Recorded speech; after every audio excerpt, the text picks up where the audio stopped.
Here, between losing power and internet access with work, and then just the normal colds that keep going around with the weather changing all the time. Very, very annoying. So sorry if I sound a little bit raspy today. I'm really excited about today's webinar in particular because we're talking about the idea of being an empath. And we see the word used all the time in domestic violence situations. Victims are typically empaths. We hear that being an empath could make you more likely to be a victim. So one thing that I thought was interesting was we wanted to talk a little bit about what an empath actually is and what you need to know about being an empath. And we also kind of want to debunk some of the negative connotations around being an empath because they are great qualities. They actually make you a great person. But at the same time, we have to know how to utilize our strengths and how to adjust for our weaknesses. Hey, Lauren, how are you?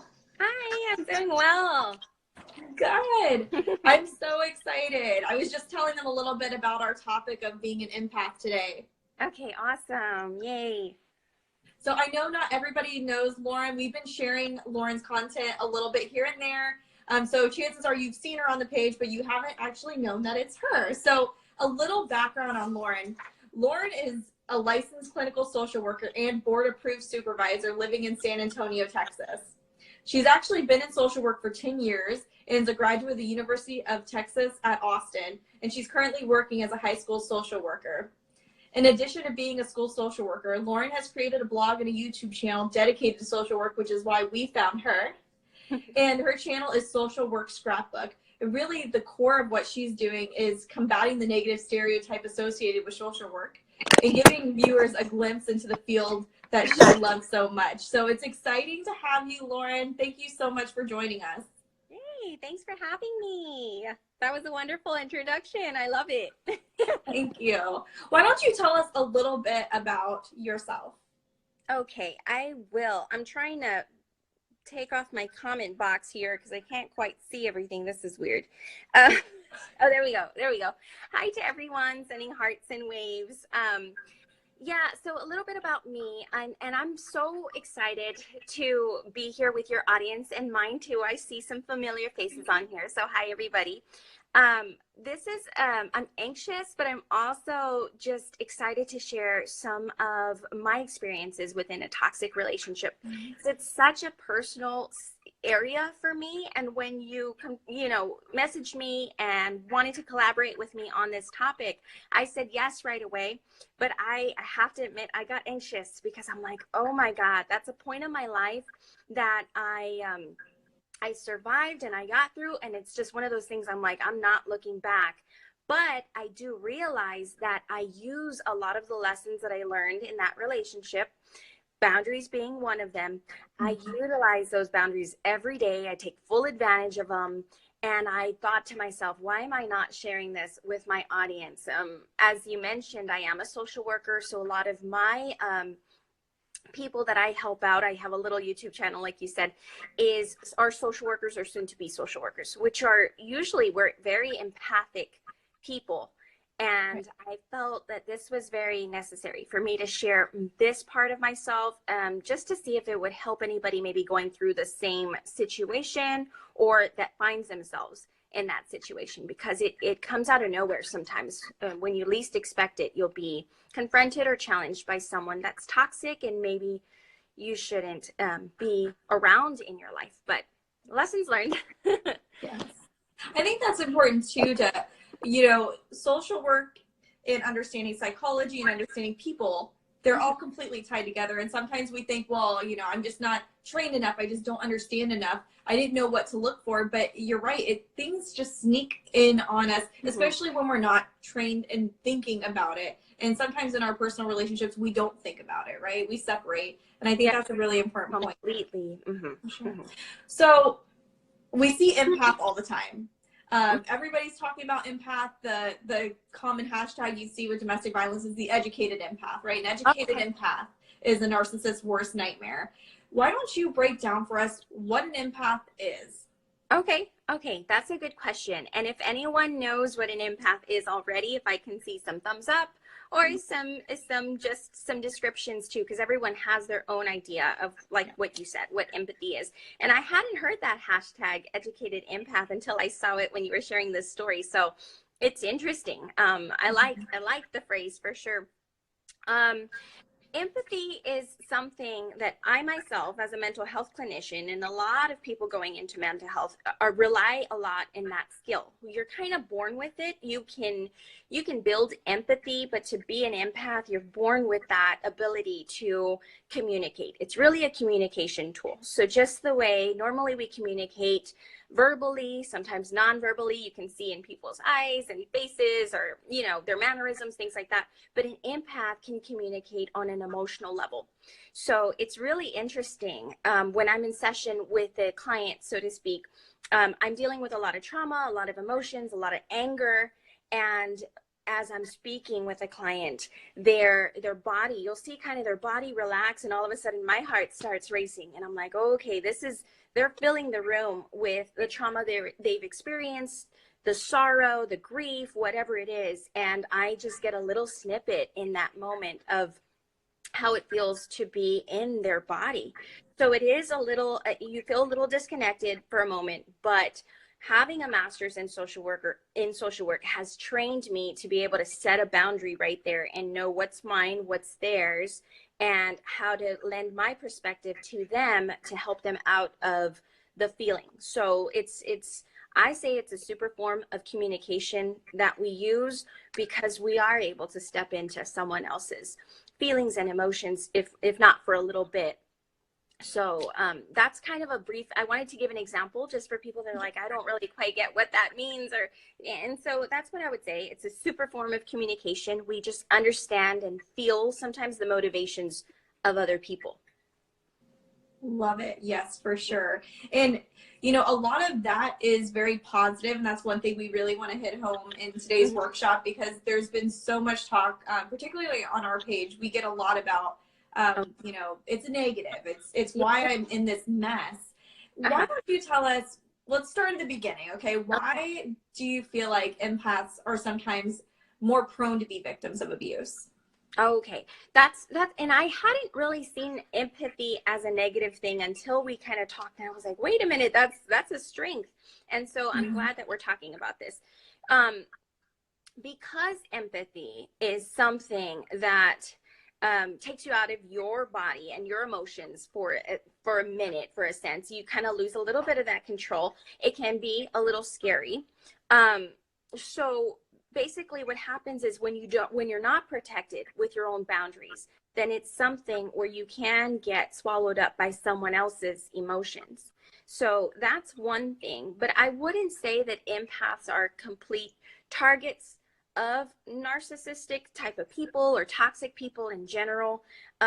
However, we know in healthy relationships, we come as a full person, and we want to provide ourselves and add to someone else. We're not completing anybody else.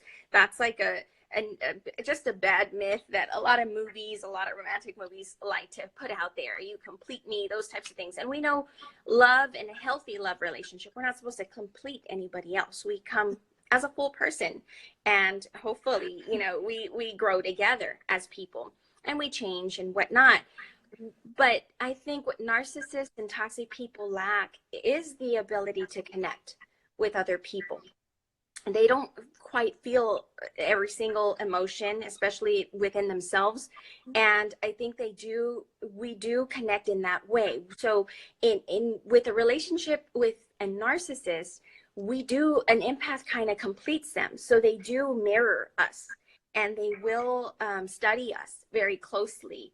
And like I said, they start the love bombing phase, and I'm sure that's something that I saw on your channel, and it's completely real and very enticing at first. But what they will start doing is draining the empath little by little, because it takes so much energy and emotion to be able to predict what a toxic person is going to do, which ends up happening because the empath does that almost instantaneously. Right. So we kind of go into that role, and we don't feel drained right away, it takes some time for it to hit us. And then we're like, oh, what's going on?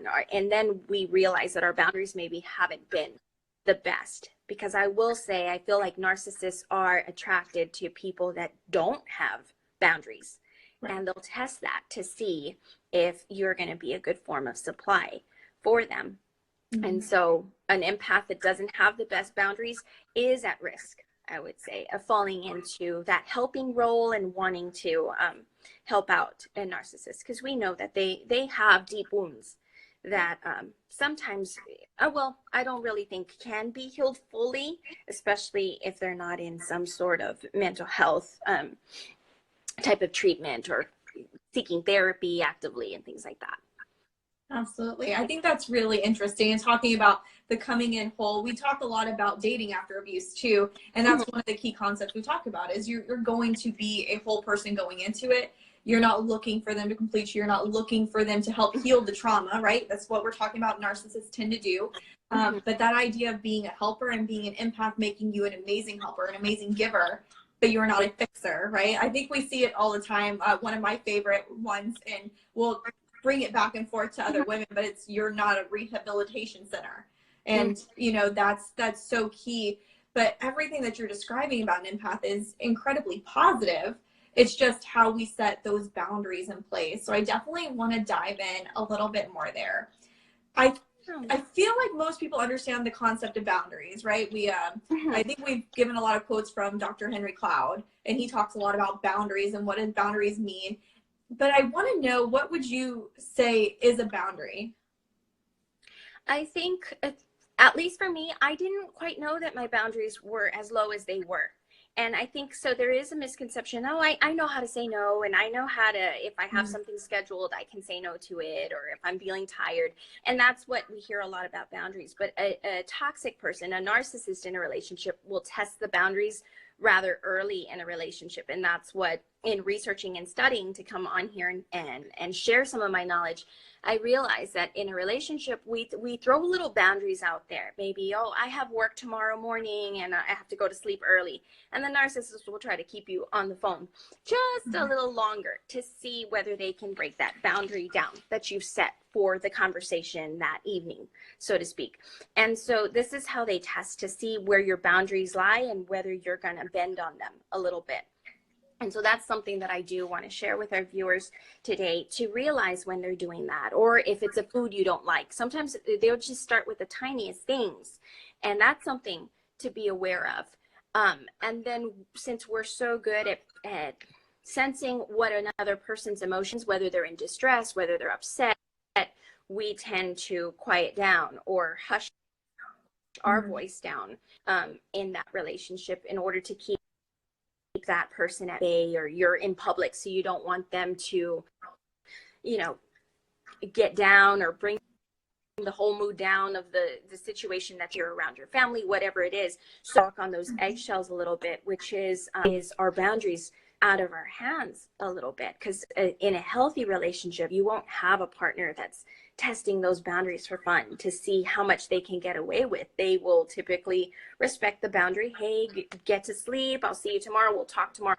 Things like that is what you'll hear, is that common kindness that you have for someone that you care about. And a narcissist won't do that. They're kind of trying to string it along to see how much control they can have over you. So that's something to be aware, is it doesn't start off right away as someone trying to take your freedom away. It starts in very tiny, very little aspects. So I think it's important to really step back and have compassion for yourself if you feel those boundaries slipping, and just realize that with toxic people, we have to kind of imagine that we're playing in a sandbox. And if you're playing in a sandbox or watching kids play in a sandbox, you can tell right away the kid that is willing to share, the kid that's distressed, the kid that is going to pout until he gets his way.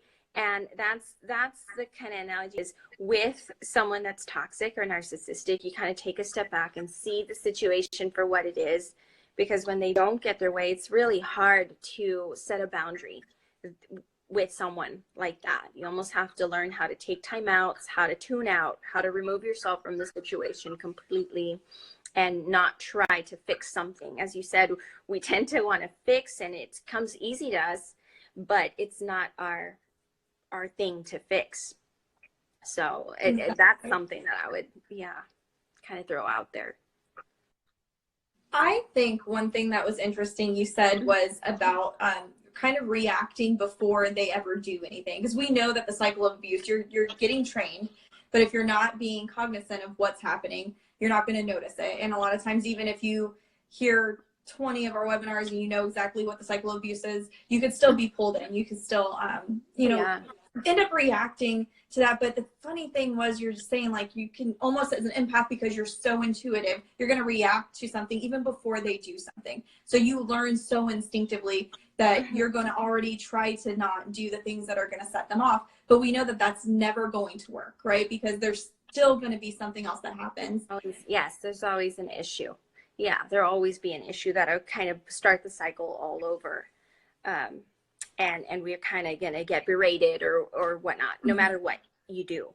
So that is something to realize. And it's just, you had said that we try to predict, and we do. And that's something that as I was doing research, I found out another term, which is the wounded empath. And the wounded empath actually is trying to avoid their own issues, because there is a dance that's happening between the narcissist and the empath. And it almost seems like it would be the perfect relationship, because you have someone that wants to help and then someone that needs help constantly and wants that attention. But the wounded empath will focus on the narcissist issue as a way of not dealing with their own issue. So it takes some time. And that's why part of my healing process was going to therapy and having an outside perspective kind of challenge me back to see, well, do you realize that when you do this, you're actually falling into that cycle again? Because it does it's hard to realize what's happening when you're in the moment. Like you said, you can watch 100 of these and still be caught off guard, because it doesn't feel quite the same when it's happening in the moment. Of course. And can we point that out? Okay, a social worker has a therapist, guys. Therapists have therapists too. Like, it's completely okay. But there is so much stigma sometimes around that.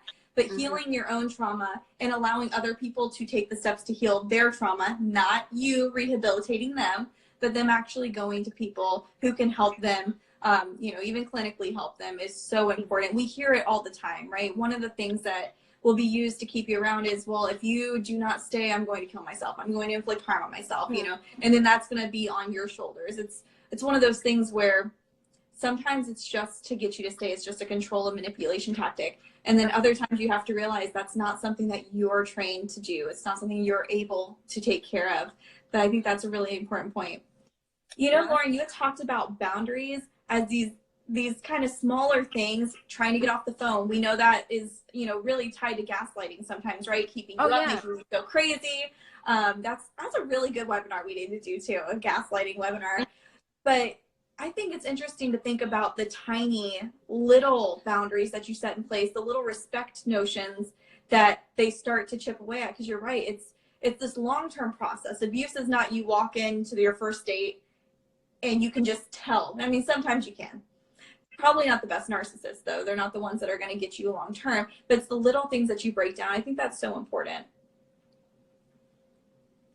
Lauren, I wanted to ask you too, we're talking about boundaries, particularly in relationships, but then there's also, oh no, is it still freezing? Can you see me? Is it better? Yeah. Okay. The last part, and then I'm okay, no problem. So one thing we were talking about with boundaries is the relationship side of it, but then there's been a lot of women who've reached out to us recently. It's hard, guys. Okay, so like leaving is going to be hard. That's why we're so focused on this community, because we want to make sure that we together can understand one another. Sandy, you beat me to it. Family boundaries, yes. So like if you're coming out of the relationship, there's this hard song and dance. I was even talking recently with somebody about the family boundaries of them caring about you and them having a right to care about you, but them also adding to the stress. Sometimes when you're trying to share your situation, things like that. what kind of boundaries should we be setting in place with our family, let's say while we're in relationships, so that we're still getting the feedback, so we have those third party opinions who can help us identify, but then also when we leave. When we leave the relationship, or when we leave? Oh, okay. And you're talking about as you're in a relationship that you assume may be toxic, or any type of relationship, right? Well, let's talk about boundaries. Well, let's talk about boundaries with family in particular, because one of the things that we know narcissists will do and abusers will do is try to isolate you. So they're going to find any little thing to try to force you to set the boundary to keep yourself isolated. What should we be looking out for in that regard? Well, and every narcissist is different, right? Because there is covert narcissism and things. I know, at least with the person that I was with, it was like a rush to meet the family and maybe catch my family off guard, which was interesting because I had shared information about my family, and I think his whole attitude was, if I catch people off guard, I can step my way in there. And so it really was, and so I was like, no, this is not the right time to meet my family. They're tired. They just, I know they're sitting around the dinner table, but they're not. This is not a time to meet them. And then it turned into something which was like, well, why don't you want me to meet your family? I thought I thought you wanted a serious relationship. Don't you meet families in serious? And it got really hard to set that boundary, to say, well, no, like, we're going to drop this because you're not going to meet my family at this point. I'm not going to bombard them. And so my family are really good at setting boundaries. And so I kind of had to uphold the boundaries for my own family at that point, because I knew that if I showed up with this person randomly, I was going to not look the best. So sometimes our families, we can use them as an excuse to set boundaries, in a sense, in some of these relationships. And sharing, I think and it depends, because families are all different. And sometimes a lot of empaths are coming from families where there is layers of codependency or narcissism itself within that family. So they're going to key into some red flags and get rather nervous and scared, and might even make the situation worse. So everyone knows their family and how they're going to respond or react. And then you're kind of sharing a little bit of truth, but also, I don't know, that's a really hard balance. It's a good question, but it's a really hard balance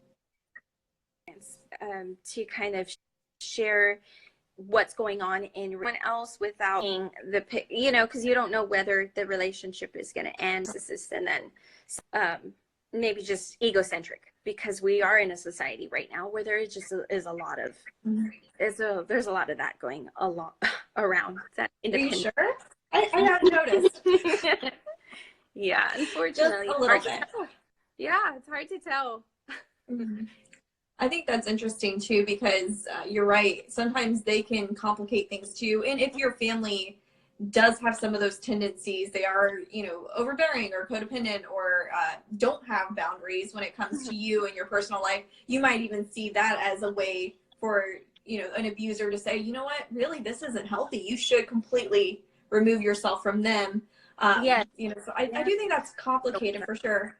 Yeah, it can be. And sometimes we have trusted friends that know us for a long time. Sometimes it's our families, and sometimes it's our friends, and you can tell them what's happening in the relationship, and they can key in on red flags, like, well, you wouldn't have done that if it was anybody else, or does that make sense that he was allowed to do that, or you weren't allowed to do this? And they'll challenge you a bit so that you're able to see things clearly. The hard part is when you're in a relationship and it's in the love bombing type of phase, sometimes you just can't hear anybody, even if they're making the most sense,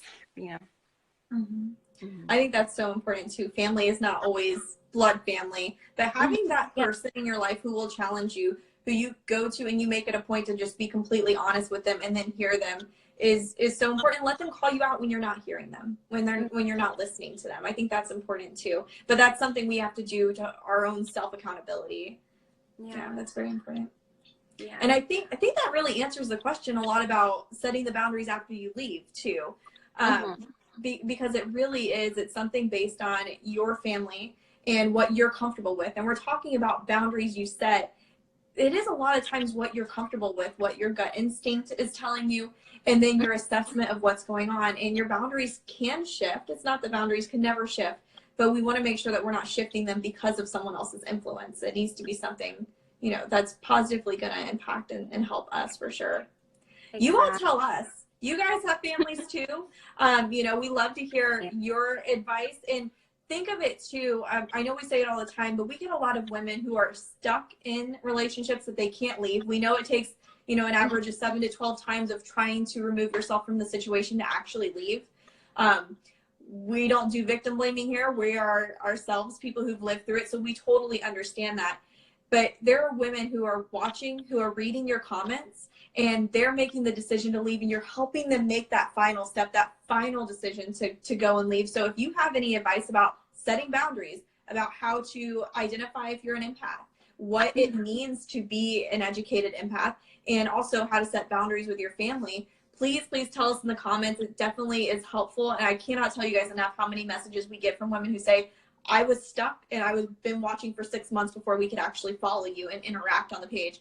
That's the kind of thing that you guys are doing when you're interacting here and you're connecting with one another. It's definitely needed. So make sure you do that. Yeah, you never know what someone needs. It might just be that you throw it out and then it ends up helping someone make a decision that might have been hard in the past without that little push. You're so right about that. Awesome. Well, Lauren, we went over a lot of different things on this call, and I know that you do a lot of research, which is part of the reason why I love hearing you talk, because you just have such a wealth of information. Why don't you give us a survivor strategy? You know, it could be anything related to being an empath. It could be something related to boundaries. It could be anything that any woman needs to know today. What would be your survivor strategy?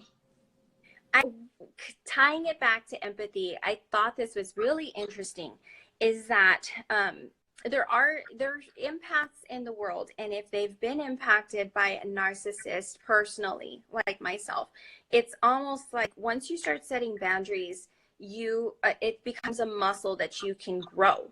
And so I'm almost even my ability to spot a narcissist is keen right now.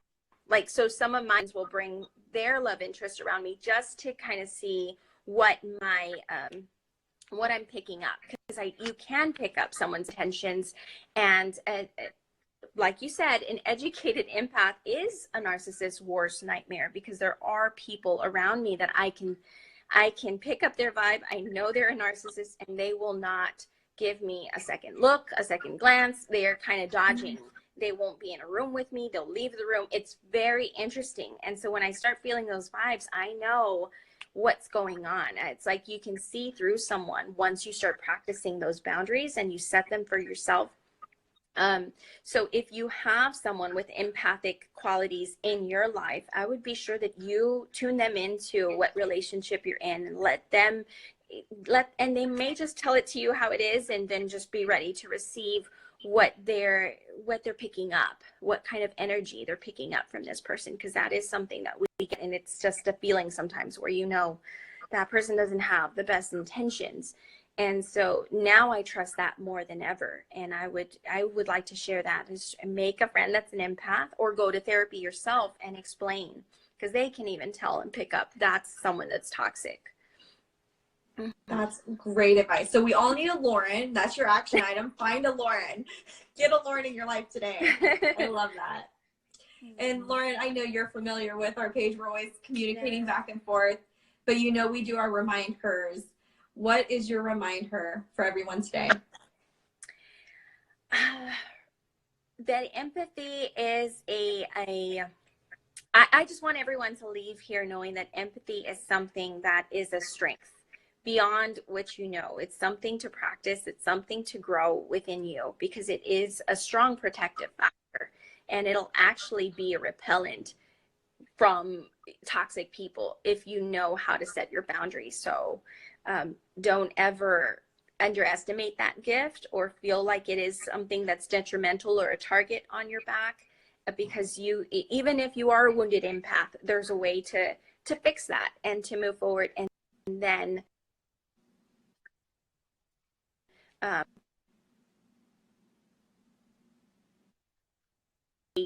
relationships in your life that are completely strong and healthy and worth it. So, hey. That's awesome. Sorry, it's breaking up just a little bit. I'm trying to wait for your audio to catch up. That is great advice. I love the idea of your empathy muscle and exercising your empathy muscle and using your boundaries as a repellent. I think that's very important. We should definitely make sure that we're paying attention to that. And just the whole idea of boundaries, you know, again, like you said, sometimes we recognize that we don't have any boundaries and we're just kind of waiting. And maybe that has something to do with what you're saying with the, you know, waiting for someone to complete you. But also just thinking of those little things that we can pick up on quickly when they're not pushing the big boundaries, they're pushing the tiny boundaries. I think that's really interesting as a red flag, because we don't always think of it that way. We think of these red flags as something happening, and then we take a note of that something happening, and then we use that something happening and we start to build all the excuses for them. And then we walk away from it going, okay, I've handled that. But there's so many little things that you're saying, you know, lead up to it that we can start picking up on if we're just preparing ourselves to make sure we can listen to that. For sure. Lauren, make sure you tell everybody where they can follow you.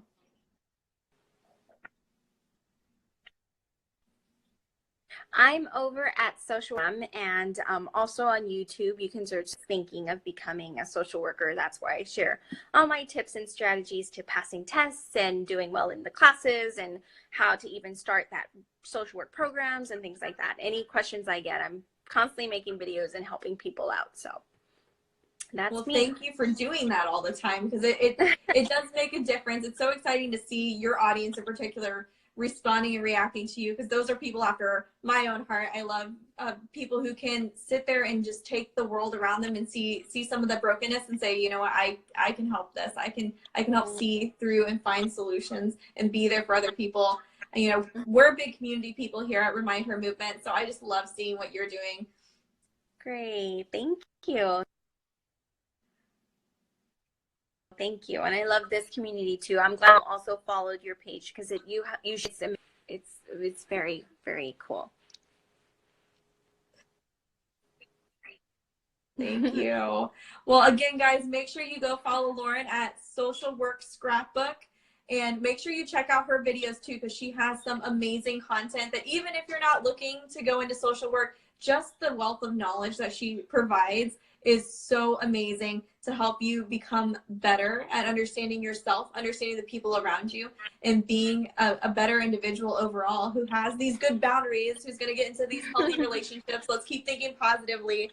But this is going to happen. And thank you guys so much for joining us again and talking about healing with us. If you have any topics that you particularly want to hear about, go ahead and drop them in the comments. Even if we're not live, we go back and we check, and we'll also put this on IGTV. So message us, do anything, but tell us what you want to hear, because we're always listening. And again, we're